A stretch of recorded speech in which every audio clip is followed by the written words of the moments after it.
Lalu apa sebenarnya yang membuat Jokowi geram sehingga harus memerintahkan menteri hingga kepala daerah untuk harus turun ke lapangan?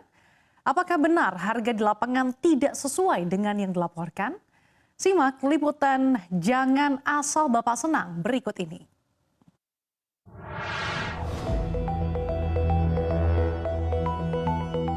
Berkali-kali Presiden Joko Widodo mengingatkan para menteri dan kepala daerah untuk terjun langsung ke lapangan untuk mengecek harga asli di pasar.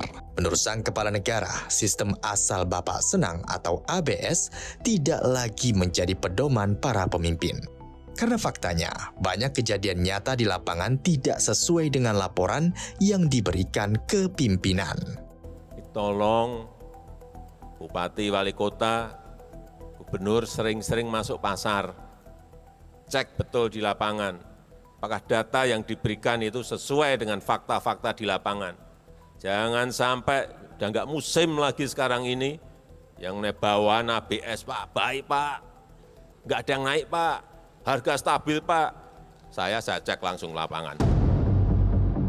Sentilan keras Presiden Joko Widodo ini bukanlah tanpa sebab. Pasalnya ia menerima laporan sejumlah bahan pangan penting seperti beras, telur, tomat, dan daging ayam sudah mengalami kenaikan di banyak daerah. Jokowi lalu menyebut harga tomat pun sudah naik di 82 daerah. Lalu harga daging ayam pun tercatat naik di 75 daerah. Tim CNBC pun mencoba melakukan pengecekan ke pedagang pasar induk beras Cipinang, Jakarta Timur. Benar saja, harga beras memang mengalami kenaikan. Salah satunya karena stok yang terbatas akibat belum memasuki musim panen. Namun kenaikan pada awal tahun ini disebut-sebut sangat parah.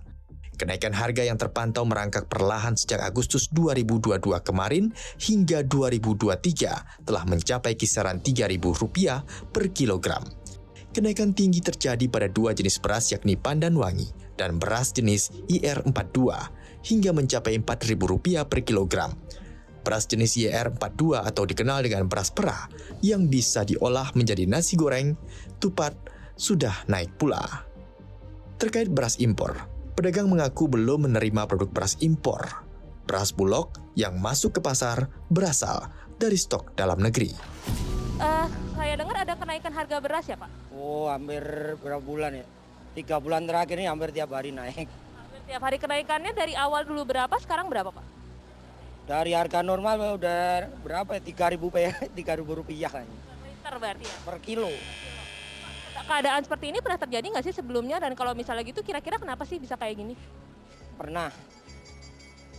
Harga beras mahal itu kalau nggak salah itu akhir jabatan SBY waktu itu. Berapa tahun yang lalu itu? 8 tahun yang lalu ya berarti. Kenaikannya setinggi ini juga? Iya. Kira-kira kenapa Pak? Iya, faktor produksinya berkurang. Impor menjadi pilihan untuk menekan harga beras yang terus tinggi. Menteri Perdagangan Zulkifli Hasan memastikan tingginya harga beras yang dikeluhkan masyarakat hanyalah beras premium, sementara beras medium masih normal. Zulhas mengatakan, tingginya harga beras premium itu dikarenakan beras tersebut dikelola oleh swasta yang telah memiliki brand. Dengan demikian tidak ada yang dirugikan. Rakyat yang miskin dapat beras yang subsidi, ya, tapi petani dapat harga yang mahal. Nah, jadi dua-duanya win. Ya kita kasih sampai Januari akhir, terserah berapa bisanya. Ya, sanggupnya berapa Bulog, ya terserah mereka. Gitu. Tapi habis itu sudah giliran beli dari petani nanti. Hal senada juga disampaikan Direktur Utama Perusahaan Umum atau Perumbulog, Budi Waseso. Ia mencatat sebanyak 178.000 ton beras impor sudah masuk ke gudang Bulog. Jumlah itu didapat dari tahap pertama impor beras sebesar 200.000 ton. Budi Waseso juga mengamini jika harga beras yang naik adalah harga beras premium, sementara sisanya masih sama. Dan ini kan berasnya beras premium. Nah, kita jualnya kan 8.300 seperti Mendak tadi. Ya.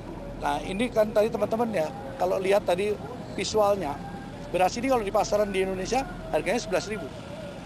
Tapi Bulog akan menjualnya 8.300. Ya, tetap Bulog akan menjualnya 8.300. Ya, paling mahal ya 9.000 lah. Ya, Beras medium gitu ya Pak? Iya dong. Adapun stok di gudang Bulog saat ini tersisa 715.000 ton. Bulog telah ditugaskan mengimpor beras untuk menambah pasokan cadangan sebesar 200.000 ton pada tahap pertama pada Desember 2022 lalu.